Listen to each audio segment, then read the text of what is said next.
Let me tell you something. When you walk through these doors and you lift your hands to pray, I want you to remember that you are talking to Almighty, all-knowing, all-powerful God, the creator of heaven and earth. The blast of his nostrils can split the cedars of Lebanon. He holds the seven seas in the palms of his hand. He weighs the mountains in a scale and the hills in the balance. You can ask him for things so staggering, so big, that God slides out of his chair and sits on the edge and says to the angels, did you hear what he said? Ask him, ask him, ask him for things that are impossible, because with God nothing is impossible. Ask him to defeat the giants in your life, because our God is a giant killer. Ask him to divide the sea before you and to bury Pharaoh and watch him turn your enemies into fish food. Ask him to send fire from heaven as he did for Elijah, and he will. Ask him to walk with you in the fire of the fiery furnace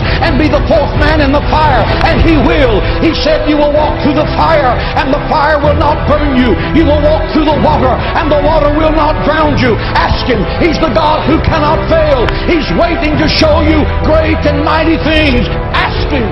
Pray, pray, pray. God in heaven wants you to have that power.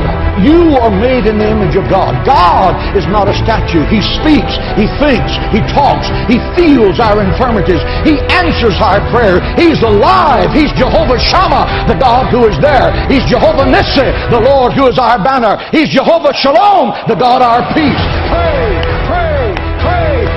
God is in heaven saying, what do you need? Do you need healing? Ask in faith, believing, and I will give it. Do you need supernatural wisdom to make a tough decision? Ask of me, and I will lead you in paths of righteousness for your name's sake. Do you need peace that surpasses understanding? Ask, ask, ask, for nothing is impossible to those that believe. No good thing will he withhold from those that diligently seek him. Do you need the impossible? Then open your mouth. Open your mouth in faith, believing. You're not talking to the President of the United States. You're not talking to Bill Gates.